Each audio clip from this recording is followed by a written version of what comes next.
اولئک الذین اشتروا الضلالۃ بالہدی، یہ وہ لوگ ہیں کہ جنہوں نے ہدایت کے عوض گمراہی خرید لی ہے۔ دیکھیے بڑا پیارا انداز ہے یہ۔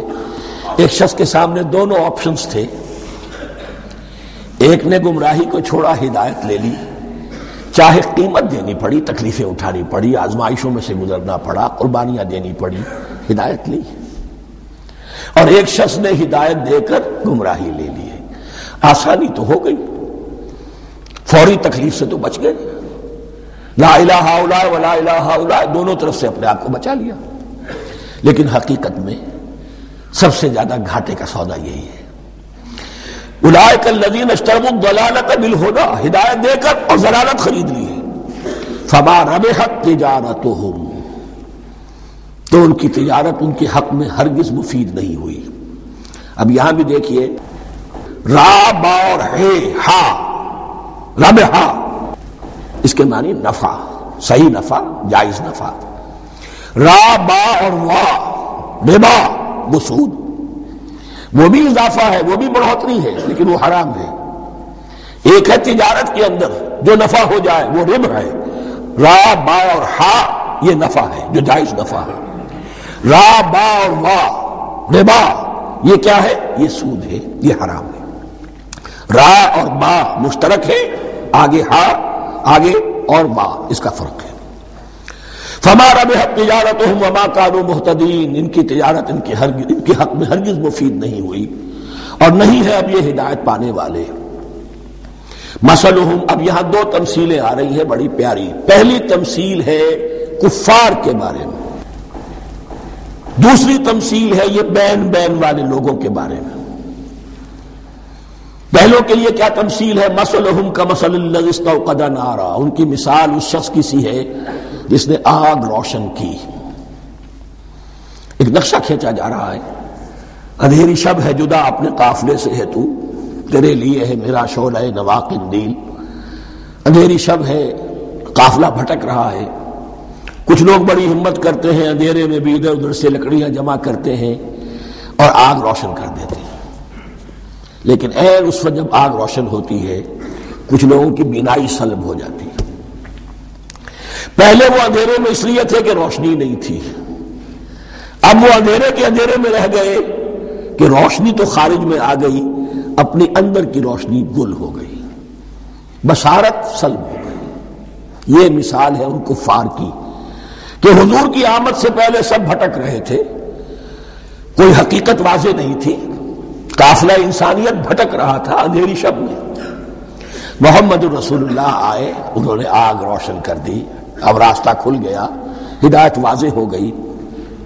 لیکن کچھ ضد یا تعصب یا تکبر یا حسد کی بنیاد پر کچھ لوگوں کی اندر کی بینائی زائل ہو گئی، تو وہ تو ویسے کے ویسے بھٹک رہے ہیں جیسے پہلے اندھیرے میں تھے، ویسے اب اندھیرے میں ہیں۔ روشنی میں آنے والے تو وہ ہیں، دیکھ لو جن کا ذکر سب سے پہلے ہوا ہے۔ مثلہم کمثل الذی استوقد نارا، اس شخص کی سی ہے کہ جس نے آگ روشن کی۔ فلما اضاءت ما حولہ، جب اس آگ نے اپنے ماحول کو، گردا گرد کو روشن کر دیا، ذهب اللہ بنورہم، اللہ ان کی نور بصارت کو لے گیا، سلب کر لیا اللہ نے۔ وترکہم فی ظلمات لا یبصرون، اور چھوڑ دیا انہیں ان اندھیروں کے اندر کہ وہ کچھ نہیں دیکھتے۔ صم بکم عمی فہم لا یرجعون، اسم کہتے ہیں بہرے کو، سم جمع ہے اس کی، سمن۔ اب کمو کہتے ہیں گونگے کو، بکمن اس کی جمع ہے۔ آما کہتے ہیں اندھے کو، عمیٌ اس کی جمع ہے۔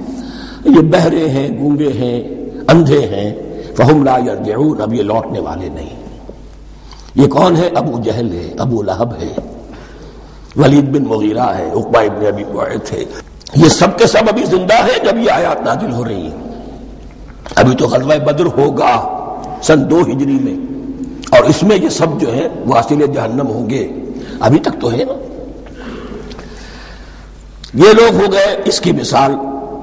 وَمَثَلُهُمْ كَمَثَلِ الَّذِي اسْتَوْقَدَ نَارًا فَلَمَّا أَضَاءَتْ مَا حَوْلَهُ ذَهَبَ اللَّهُ بِنُورِهِمْ وَتَرَكَهُمْ فِي ظُلُمَاتٍ لَا يُبْصِرُونَ صُمٌّ بُكْمٌ عُمْيٌ فَهُمْ لَا يَرْجِعُونَ۔ اب دوسری مثال، أَوْ كَصَيِّبٍ مِّنَ السَّمَاءِ، یا بڑی زور کی بارش برس رہی ہے آسمان سے، فیہ ظلمات، اس میں اندھیرے بھی ہیں، ورعد اور گرج ہے، وبرق اور بجلی چمک رہی ہے، یجعلون اصابعهم فی اذانهم من الصواعق حذر الموت، کچھ لوگ ہیں کہ جو اپنی انگلیاں اپنے کانوں کے اندر ٹھوسے ہوئے ہیں کہ وہ جو کڑک ہے اس سے ان کی جانیں نہ نکل جائیں، موت نہ آ جائے۔ کڑکا ایسا ہے کہ اس کڑکے سے بچنے کے لیے اپنی انگلیاں اپنی کانوں میں ٹھوس رکھی، حذر الموت، موت کے خوف سے۔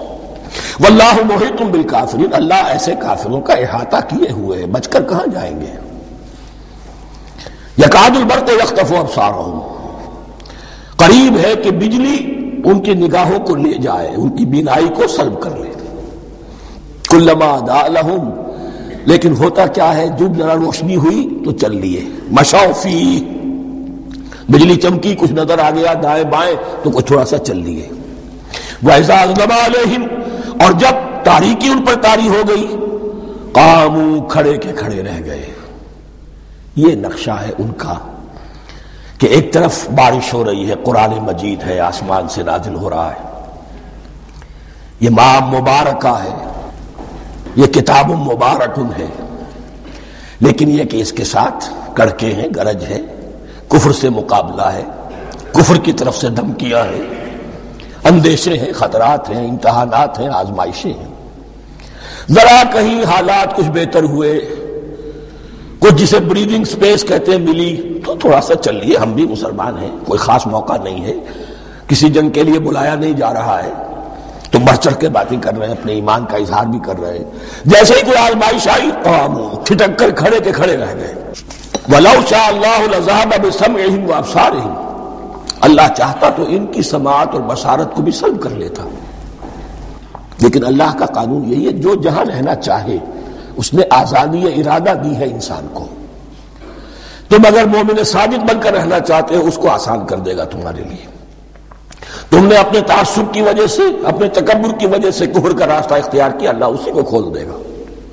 تم بیچ میں لٹکنا چاہتے ہو، لٹکتے رہو، اللہ تعالیٰ جو ہے جبرن کسی کو نہ حق پہ لائے گا، نہ جبرن کسی کو باطل پر لے کر جائے گا۔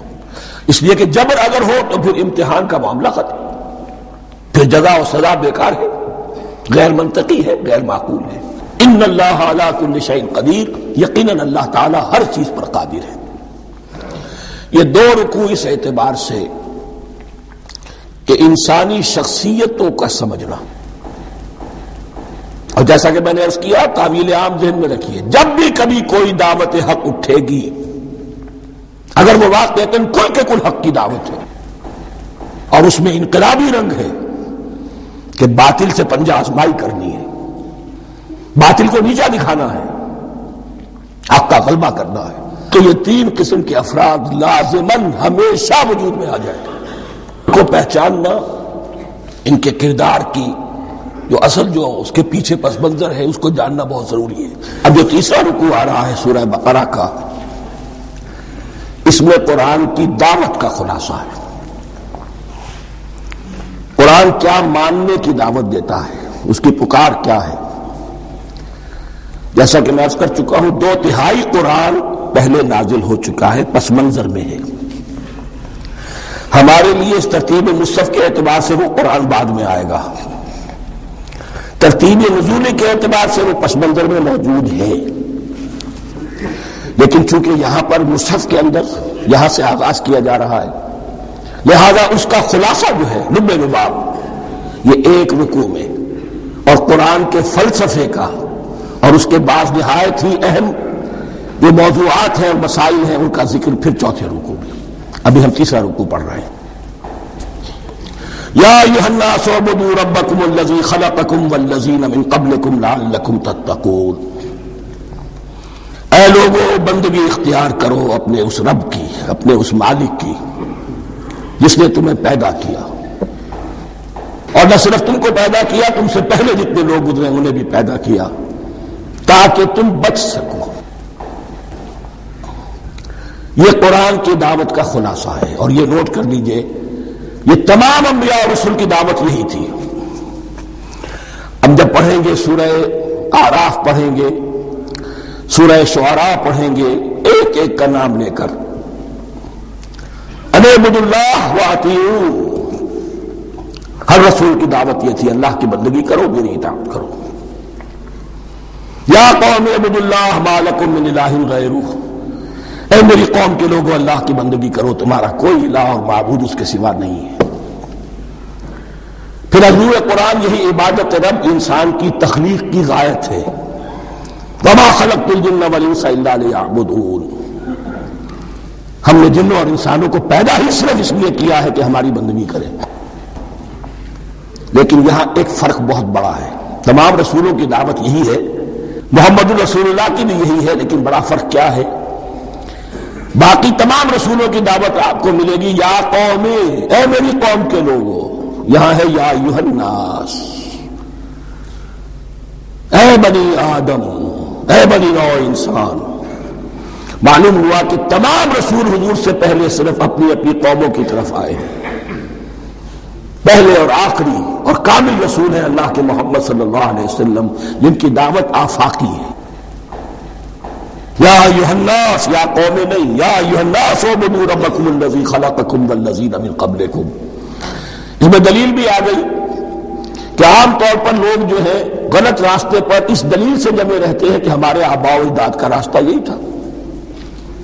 تو بھائی جیسے تم مخلوق ہو ایسے وہ بھی تو مخلوق تھے، جیسے تم خطا کر سکتے ہو وہ بھی تو خطا کر سکتے تھے. لہذا یہ نہ دیکھو کہ آباء و اجداد کا راستہ کیا تھا، دیکھو یہ کہ حق کیا ہے. لعلکم تتقون، تاکہ تم بچ جاؤ، دنیا میں افراط و تفریط کے دھکوں سے بچ جاؤ گے، آخرت میں اللہ کے عذاب سے بچ جاؤ گے. ان دونوں سے اگر بچنا ہے تو اللہ کی بندگی کی روش اختیار کرو. اچھا کس رب کی؟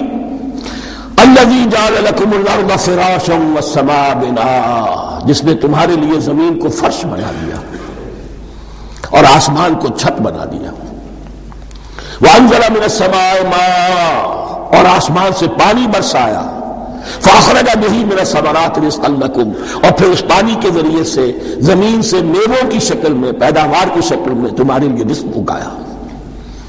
فلا تجعلوا للہ اندادا وانتم تعلمون، تو ہرگز نہ اللہ کا مد مقابل کسی کو ٹھہراؤ جانتے بوجھتے. وانتم تعلمون کا ایک مطلب یہ بھی ہے کہ تم بھی مانتے ہو کہ اس کائنات کا خالق اللہ کے سوا کوئی نہیں. اہل عرب بھی مانتے تھے، جو ان کے دیوی دیوتا تھے وہ سمجھتے تھے کہ یہ اللہ کے اوتار ہیں یا اللہ کے ہاں بہت یہ پسندیدہ ہیں، اللہ کے محبوب ہیں، اس کے اولیاء ہیں، اس کی بیٹیاں ہیں، لہذا یہ شفاعت کریں گے تو ہمارا بیڑا پار ہو جائے گا. ورنہ خالق وہ مانتے تھے اللہ ایک ہی ہے. جب تم یہ مانتے ہو کائنات کا خالق ایک، مدبر ایک، تو اب کسی کو اس کا مد مقابل نہ بناؤ. انداد ند کی جمع ہے، لا ضد لہ ولا ند لہ، اللہ کا کوئی مد مقابل نہیں. اس میں یہاں تک بات ہے کہ حضور اس درجے، اس توحید کی باریکیوں تک پہنچا کر گئے ہیں اس امت کو کہ کسی صحابی نے ایسے ہی کہہ دیا ما شاء اللہ وما شئت، جو اللہ چاہے جو آپ چاہیں. حضور نے فوراً ٹوک دیا اجعلتنی للہ ندا، کیا تو نے مجھے اللہ کا مد مقابل بنا دیا ہے؟ اس کائنات میں مشیت صرف ایک کی چلتی ہے، کسی اور کی مشیت اس کی مشیت کے تابع پوری ہو جائے ہو جائے، لیکن مشیت مطلقہ صرف اس کی ہے. یہاں تک کہ حضور سے فرمایا گیا کہ اے نبی آپ کے لیے یہ ممکن نہیں ہے جسے چاہے ہدایت دے دیں، انک لا تہدی من احببت ولکن اللہ یہدی من یشاء. اگر یہ اختیار میں ہوتا تو ابو طالب دنیا سے بغیر ایمان لائے نہ جاتے. فلا تجعلوا للہ اندادا وانتم تعلمون. اب ان دو آیتوں میں تو یوں سمجھیے توحید نظری بھی اور توحید عملی بھی. توحید عملی کیا ہے؟ بندگی صرف اسی کی ہو.